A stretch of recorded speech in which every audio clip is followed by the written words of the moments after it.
Shalom, bien-aimés dans le Seigneur, que la grâce du Seigneur Jésus-Christ, l'amour de Dieu et la communion du Saint-Esprit soient votre partage au nom suprême de Jésus-Christ de Nazareth. Que mon Dieu vous bénisse et vous fasse du bien davantage au nom suprême de Jésus. Bonsoir à tous et j'espère que vous avez passé une excellente journée par la grâce de notre Seigneur Jésus-Christ. Quant à moi, ça va, je vais très bien, mon Jésus est costaud, comme j'aime à le dire. Et j'ai passé une excellente journée, donc je l'espère également pour vous. Soyez la bienvenue à cette quatrième leçon comprise dans notre série d'enseignements sur la domination que nous avons commencé depuis lundi. Alléluia. Et lundi, nous avons vu la première leçon, mardi la deuxième, mercredi la troisième, donc hier. Et aujourd'hui, nous sommes là pour voir la quatrième leçon. Alléluia. Et ce soir, nous parlerons de comment pouvons-nous avoir la domination. Alors, c'est une série d'enseignements très importante. Une série d'enseignements inspirés par l'Éternel, non pas inspirés par celui qui est devant vous. Non. Et d'ailleurs, même, vous savez, pour que je commence à donner des enseignements sur les réseaux sociaux, cela n'a pas été de ma propre volonté. Non. Le Seigneur qui m'a exposé. C'est le Seigneur qui m'a demandé de le faire. Donc, je suis mandaté pour le faire. Je ne me suis pas levé simplement matin comme ça et commencer à enseigner pour me faire voir ou bien, je ne sais pas, pour que vous puissiez voir comment je suis. Non, c'est parce que j'ai reçu l'aval du Seigneur pour le faire. Alléluia. Et je m'efforce d'obéir à l'Éternel. Et je rends grâce à Dieu pour l'esprit d'obéissance. Alléluia. Alors, donc, je vais donc te demander si tu n'as pas encore, si tu ne suis pas cette série d'enseignement, de commencer à la suivre et de commencer depuis la première leçon. Parce que le Seigneur nous révèle beaucoup de choses. Le Seigneur désire que nous puissions dominer. Et nous sommes appelés à la domination. Alléluia. Donc, je vais te demander, si tu ne l'as pas encore fait, de t'abonner à cette chaîne et d'activer la cloche de notification pour ne rater aucune nouvelle leçon et laisser un petit pouce et un commentaire si possible. Amen. Alors, avant de rentrer dans le vif du sujet, j'aimerais nous inviter à recommander ce monde les mains de Dieu, à demander à ce que le Saint-Esprit vienne régner en maître souverain, à ce que Emmanuel qui signifie Dieu est avec nous, qu'il vienne prendre l'absolu contrôle de ces moments au nom suprême de Jésus. Alors là où tu es, élève ta voix et commence simplement à parler à Dieu. Mon Père et mon Dieu, nous te sommes infiniment reconnaissants. Nous te bénissons pour le manger, pour le boire, pour le vêtement, pour l'abri, pour tout ce que tu fais dans chacune de nos vies. Mon Père et mon Dieu, nous te recommandons encore ces moments. Prends l'absolu contrôle, que je regresse et que tu croisses, que je sois effacé, que toi seul tu paraisses au nom puissant de Jésus. Et je prie que tu disposes le cœur de tes enfants, pour toutes les personnes qui écoutent, qui suivent cette série d'enseignements, que tu disposes leur cœur afin de pouvoir recevoir pleinement ta parole comme cela se doit et que cette parole ait de l'impact dans leur vie et qu'après cette série d'enseignements, que la domination soit pleinement manifeste dans la vie de ton peuple et dans ma vie aussi, au nom suprême de Jésus-Christ, vers la capacité d'enseigner. Au nom suprême de Jésus, je me rassurerai d'une seule chose à la fin de tout, plutôt retenir l'honneur, la gloire, la louange, les adorations, les actions de grâce au nom suprême de Jésus-Christ. Amen. Alors, soyez encore la bienvenue. Donc, je disais tantôt que la thématique de ce soir est comment pouvons-nous avoir la domination. Alléluia. En ce qui concerne la première leçon, nous avons parlé de qu'est-ce que c'est la domination.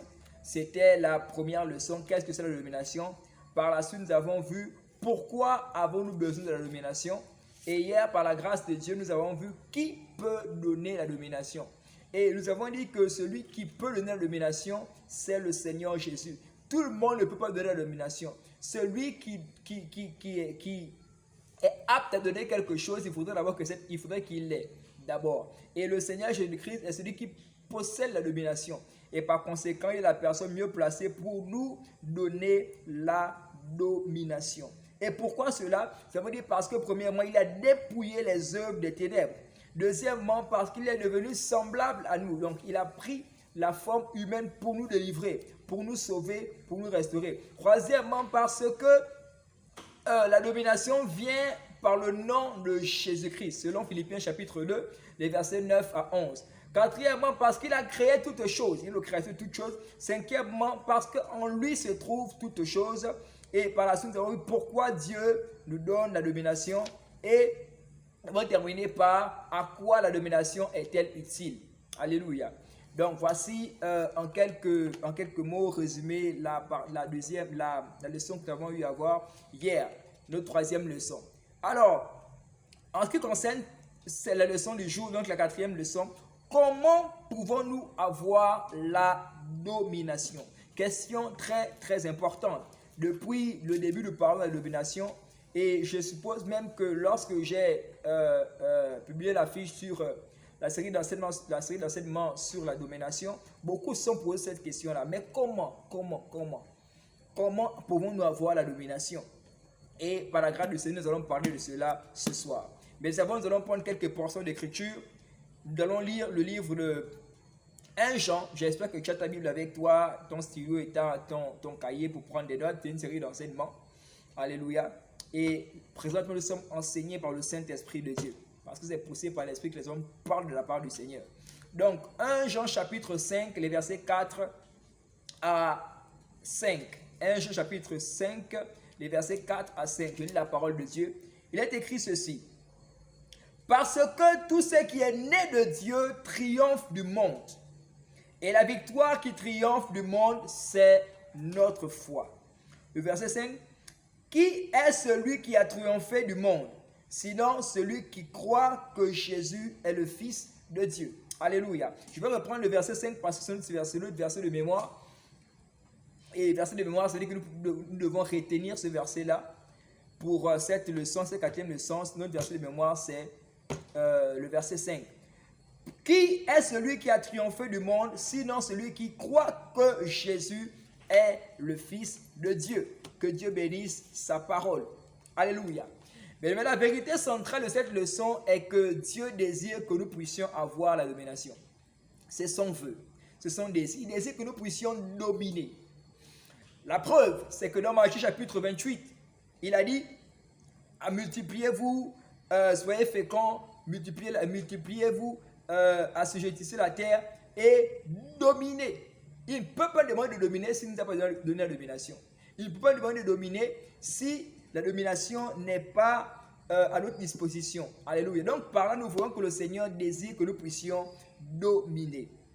Mais j'aimerais, avant de pouvoir rentrer le vif du sujet même, dire ceci. En ce qui concerne le verset, le Genèse chapitre 28, lorsque le Seigneur demande de nous multiplier, multipliez-vous, soyez féconds et assujettissez la terre et tout ça. Alléluia. Ce que nous devons comprendre, c'est que pour pouvoir remplir cette condition, c'est-à-dire nous multiplier et assujettir, il faut être fructueux. Alléluia. Il faut être fécond. Sans le fait d'être fécond, sans le fait d'être fructueux, nous ne pouvons pas remplir cette condition-là, la multiplication. C'est parce qu'une femme est féconde qu'il y aura par la suite la multiplication. La multiplication, c'est plusieurs. C'est parce que cette femme est féconde qu'elle peut enfanter ou engendrer plusieurs enfants. À partir de ce moment, multiplier même les grossesses. Alléluia. Donc la condition pour pouvoir être fructueux, selon la parole de Dieu, d'après ce verset-là, c'est d'être fécond. Alléluia. Et être fructueux, cela signifie être plein de productivité. Être productif, être productif. Et la productivité, c'est le contraire de la stérilité. La stérilité, c'est le fait de pouvoir rien enfanter, de pouvoir rien produire. Et lorsque le Seigneur demande de pouvoir de multiplier, d'assujettir, de dominer, c'est parce qu'il sait qu'il nous a aussi permis d'être féconds, de pouvoir nous multiplier, de pouvoir avoir la productivité. Et d'ailleurs, c'est pourquoi si vous lisez très bien ce verset-là, vous allez voir que le Seigneur commence d'abord à dire soyez féconds. Alléluia. Donc il parle de productivité. Amen. Et nous devons également comprendre ceci, c'est que pour avoir la domination, nous devons avoir les différents fruits de l'esprit. En dehors de tout ce que nous avons déjà cité, au niveau de la première leçon, la seconde, la troisième, en dehors de tout ça, ou à part tout ça, nous devons, pour avoir la domination, avoir les différents fruits de l'esprit. Alléluia. Galates chapitre 5, à partir du verset 22. C'est un verset que nous connaissons très bien, du moins pour ceux-là qui ont l'habitude de lire la parole de Dieu. Galates chapitre 5, le verset 22. La Bible nous dit ceci, je vais seulement lire le verset 1. La Bible dit ceci.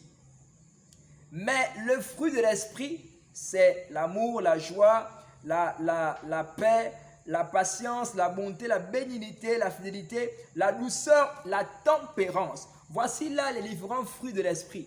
On dit, mais le fruit de l'esprit, c'est, on commence à citer. Bien aimé, si tu n'as pas les différents fruits de l'esprit, tu ne peux manifester réellement ta domination.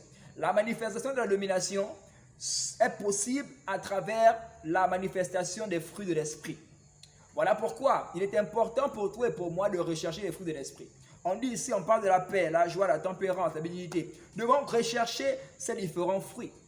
Et vous savez, il n'y a qu'un arbre qui est fructueux, un arbre qui est productif, qui peut produire des fruits. Alléluia. Et c'est la raison pour laquelle au début, je nous ai dit que si nous voulons multiplier, donc accomplir cette condition, c'est-à-dire la multiplication, l'assujettissement, il faut d'abord que nous puissions être fructueux. Alléluia. Et lorsque tout cela est réuni, nous pouvons clairement dominer. Alléluia. Et nous devons également comprendre quelque chose. Lorsque la Bible parle aussi d'être fructueux, de pouvoir nous multiplier, la Bible fait aussi allusion à comment je vais appeler ça. On va prendre Psaume 127, verset 3. On va également prendre Jean chapitre 15 à partir du verset 8. Alléluia. Jean chapitre 15, verset 8. Et on va également prendre Psaume 127 à partir du verset 3. Jean chapitre 15. Jean chapitre 15. La Bible dit ceci dans le livre de Jean chapitre 15 à partir du verset 8. Il est écrit ceci. Si vous portez beaucoup de fruits, c'est ainsi que mon Père sera glorifié et que vous serez mes disciples. Alléluia. Si vous portez beaucoup de fruits, bien aimé, il est très important. Voilà pourquoi j'insiste là-dessus. Il est très important d'être productif, d'être fructueux, d'être fructueuse pour manifester la domination. Alléluia. Ou pour exercer la domination. Amen. Et le livre de Psaume 127 à partir du verset 3, la Bible nous dit ce qui suit. Psaume 127, verset 3, la Bible dit que car ceci, voici des fils sont un héritage pour l'Éternel, le fruit des entrailles. Le fruit des entrailles est une récompense. Alléluia. Donc, si on veut essayer un peu élargir notre compréhension en ce qui concerne ce verset, lorsque la Bible parle également de productivité, de multiplication, la Bible parle d'avoir des fils, et des filles, parce qu'une femme qui est féconde, automatiquement, cette femme-là peut manifester la multiplication. Alléluia. Donc, selon le verset, nous pouvons également comprendre ça comme ça. Mais il est important de comprendre qu'il faudrait être productif et, avoir les fruits de l'esprit. Alors, assujettir, qu'est-ce que ça veut dire? De manière simple, le fait assujettir, c'est le fait de pouvoir travailler, servir et ne pas détruire la création de Dieu. Alléluia. Et pour assujettir, nous avons besoin d'être équilibrés. Amen. Donc, assujettir de manière simple, selon ce verset, c'est le fait de travailler, c'est le fait de servir et ne pas détruire la création de Dieu. De manière simple. Maintenant, nous allons rentrer dans le vif du sujet. Comment avoir la domination? La première chose pour avoir la domination, il faut naître de nouveau. Alléluia.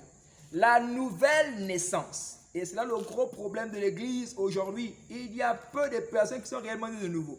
La nouvelle naissance. Le changement radical de vie. Il est écrit dans le livre de 2 Corinthiens chapitre 5 verset 17 que si quelqu'un est en Christ, il est une nouvelle créature. La Bible parle là même, d'abord il parle de nouvelle naissance. Si quelqu'un est en Christ, être en Christ là, ça voudrait dire que si quelqu'un est nouvelle, alléluia, si quelqu'un est né de nouveau, cette personne est une nouvelle créature. Les choses anciennes sont passées, toutes choses deviennent nouvelles. La nouvelle naissance, c'est le fait de se dépouiller de son vieil homme, des vieilles habitudes, des mauvaises pensées, de toutes ces choses mauvaises qui n'honorent pas le Seigneur. C'est le fait de pouvoir se dépouiller de cela et revêtir une nouvelle vie, un nouveau comportement, une nouvelle façon de penser, une nouvelle façon d'agir, une nouvelle façon d'agir. Alléluia. La nouvelle naissance. Sans la nouvelle naissance, nous ne pouvons pas expérimenter la domination.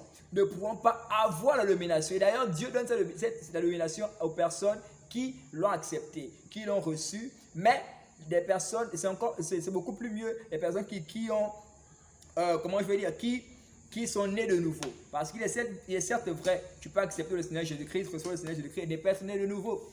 Alléluia. Ce que le Seigneur cherche, ce n'est pas seulement que je l'accepte, mais c'est que réellement tu puisses être né de nouveau. Alléluia. C'est la première chose. Deuxièmement, il faut avoir la foi. Il faut avoir la foi. Le livre d'Hébreux chapitre 11 nous dit chapitre 11 verset 1, que la foi est, on va lire cela, la foi, Hébreux chapitre 11, à partir du verset 1, on va également prendre le verset 6 pour mieux comprendre ce que c'est la foi selon la Bible. Hébreux chapitre 11, à partir du verset 1 dit, or la foi est une ferme assurance des choses qu'on espère, une démonstration de celles qu'on ne voit pas. Le verset 6 dit ceci. Or, sans la foi, il est impossible de lui être agréable, car il faut que celui qui s'approche de Dieu croit que Dieu existe et qu'il est le rémunérateur de ceux qui le cherchent. Alléluia. La foi, avoir la foi. On nous dit ici au partir du verset 6 que, or, sans la foi, il est impossible d'être agréable à Dieu. J'aimerais dire qu'il est impossible d'avoir la domination si je n'ai pas la foi en Dieu, en celui-là qui donne la domination. Il faut avoir la foi en Dieu. Alléluia. Il faut croire en lui. Croire d'abord qu'il a la domination et qu'il est capable de te donner cette domination.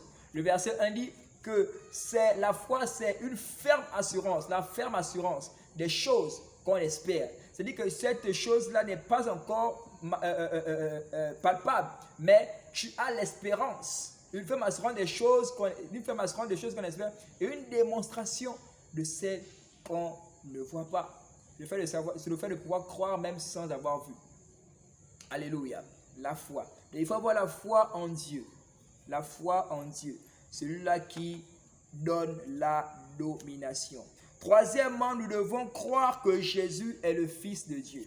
Et là, c'est quelque chose de terrible. Ça fait couler beaucoup d'encre de salive. Beaucoup de personnes ne veulent pas accepter que Jésus est le Fils de Dieu.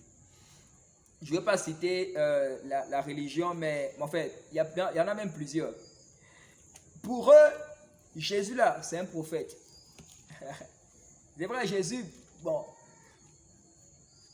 voilà. Pour eux, Jésus, c'est un prophète. Jésus n'est pas le Fils de Dieu. Il est comme les autres prophètes là. Il est comme les autres prophètes de la Bible, Moïse. Je ne sais pas pourquoi les chrétiens, ils vénèrent Jésus. Ils disent que non, Jésus c'est Dieu. Sachez que la Bible déclare quelque chose. La Bible dit que dans le livre de Jean chapitre 14 verset 6, il dit, je suis le chemin, la vérité, la vie, nul ne vient au Père que par moi.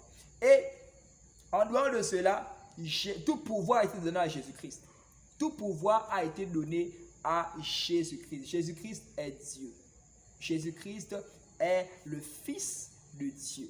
Alléluia. Les personnes qui ont du mal à croire en cela sont des personnes qui ne pourront jamais tenter la domination. Jamais, au grand jamais.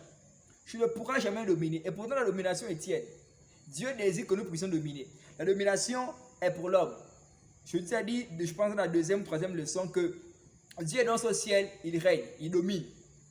Sur la terre là, la raison pour laquelle il a positionné l'homme, c'est pour que l'homme puisse dominer sur la terre. Et d'ailleurs, nous voyons ça dans le livre de Genèse. Il dit multiplier sur la terre, dominer sur les poissons de la mer, sur les oiseaux du ciel, sur tout ce qui se met sur la terre. Pourquoi? Parce que le Seigneur désire que l'homme puisse dominer sur la terre. Mais pour pouvoir réellement dominer, il faut croire que Jésus-Christ est le Fils de Dieu. Sans ça, tu ne pourras jamais dominer. Je parle de la domination là, dans chaque aspect, dans différents domaines de ta vie. sur le plan professionnel, le plan spirituel, le plan matériel, sur tous les différents domaines, tu ne pourras jamais dominer. La raison pour laquelle des hommes comme Moïse, comme Abraham, qui étaient fort riches, comme Salomon, ont pu avoir la domination. La domination, on a dit que c'est le fait de pouvoir régner. La raison pour laquelle ces personnes ont pu régner, c'est parce qu'ils avaient la foi que Jésus-Christ est le Fils de Dieu. C'est la raison pour laquelle ces hommes l'ont régné. Alléluia. Et pour expérimenter cela, nous devons véritablement croire que Jésus est le Fils de Dieu, expérimenter la domination. Alléluia. Alors, comment avoir la domination? On a déjà dit, nous devons être nés de nouveau. Nous devons avoir la foi en Dieu. Nous avons également dit que nous devons croire que Jésus est le Fils de Dieu. Alléluia. Comment avoir la domination? Je l'ai déjà dit bien avant en introduction, il faut avoir les fruits de l'esprit. Il faut rechercher les fruits de l'esprit. Alléluia. Pour avoir la domination, il faut rechercher les fruits de l'esprit. Il faut être fécond. Alléluia. Être fécond, être fructueux. Être fructueux. Être fructueux. Amen. Il faut également s'attacher à Christ. Jean chapitre 15 verset 5 dit que sans moi vous ne pourrez rien faire. Alléluia. Il faut s'attacher à Christ. Une personne qui est attachée à Christ, c'est une personne qui expérimentera, vivra dans la domination. Alléluia. Alors, pour terminer, on va prendre le livre de 1 Timothée chapitre 4 à partir du verset 12. 1 Timothée chapitre 4 à partir du verset 12. 1 Timothée 4 verset 12, la Bible dit ceci. J'espère que tu as ta Bible avec toi, ton stylo et voilà ton cahier pour prendre les notes. 1 Timothée chapitre 4 verset 12. La Bible déclare ceci. 1 Timothée chapitre 4 verset 12. Il est écrit ce qui suit. Que personne ne méprise ta jeunesse, mais sois un modèle pour les fidèles, en parole, en conduite, en charité, en foi, en pureté. Comment avoir la domination?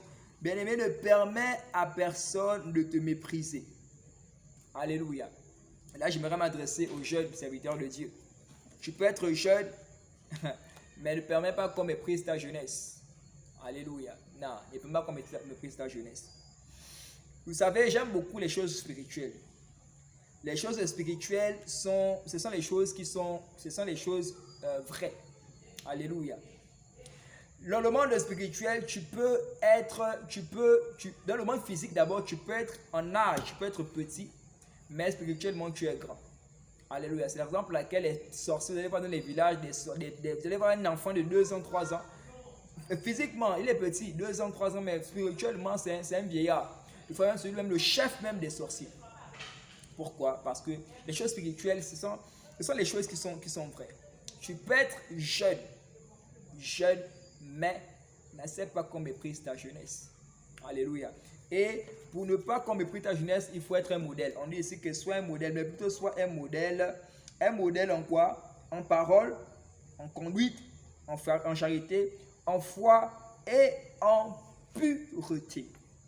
De cette façon, on ne pourra pas maîtriser ta jeunesse. C'était là mon message pour tous les jeunes serviteurs de Dieu comme moi. Alléluia. Ne permettez pas qu'on méprise ta jeunesse. Alléluia. Sois un modèle. Quand tu seras un modèle, non seulement on ne méprisera pas ta jeunesse parce que tu seras un modèle, mais aussi tu expérimenteras la domination. Tu expérimenteras la domination. Amen. Je suis arrivé au terme de mon enseignement. Je vais donc comme ça prier. On va donc prier. Tu n'as pas encore le CD de Christ. Si tu souhaiterais l'accepter, le recevoir, parce qu'on a vu qu'il faut être né de nouveau. Et pour être né de nouveau, il faut accepter Jésus. Je ne l'ai pas encore fait. J'aimerais que tu fasses cette prière avec moi. Tu vas dire: Seigneur Jésus, je te bénis pour ta parole. Je t'accepte, je te reçois dans ma vie comme mon sauveur et mon Seigneur personnel. Écris mon nom dans le livre de vie et aide-moi à marcher dans l'obéissance de ton amour tous les jours jusqu'à ce que tu reviennes et à demeurer dans la domination au nom suprême de Jésus. Amen. Alléluia. Je déclare que tes péchés sont pardonnés. Le sang de Jésus-Christ te purifie au nom suprême de Jésus. Tu as fait cette prière avec moi, félicitations, et décide de marcher dans l'obéissance de l'amour, dans l'obéissance du Seigneur Jésus-Christ, et tu expérimenteras la domination. Si tu as fait cette prière, laisse-moi un message, écris-moi, voilà, je vais prendre le soin. Et d'ailleurs, même toutes les personnes qui suivent cet enseignement, laissez-moi un petit commentaire, voilà, je vais vous répondre. Que Dieu vous bénisse, shalom, et de même pour la suite. Bye bye.